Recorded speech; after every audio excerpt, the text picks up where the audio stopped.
ఒక పెద్ద కొండ. 3 కప్పలు ఆ కొండ ఎక్కుతున్నాయి. ఒక కప్ప ఎక్కుతోంది.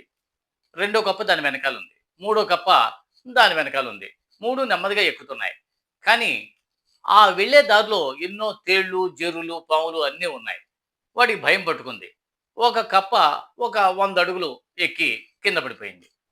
ఇంకో కప్ప ఇంకో 200 అడుగులు ఎక్కి కింద పడిపోయింది. మూడో కప్ప మాత్రం ఎక్కుతూనే ఉంది. ఈ కింద నుంచి ఈ 2 కప్పలు అరుస్తున్నాయి. "అయ్యయ్యో! ఎక్కొద్దు, వెనక్కి వచ్చేసేయ్.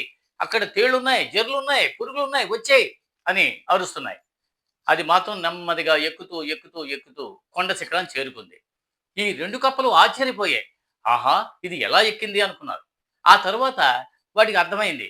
ఆ కప్ప చెవిటిది అని. అప్పుడు తెలిసింది.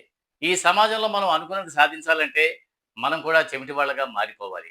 ఒకవేళ విన్నా ఒక చెవి నుంచి విని ఇంకో చెవితో వదిలేయాలి.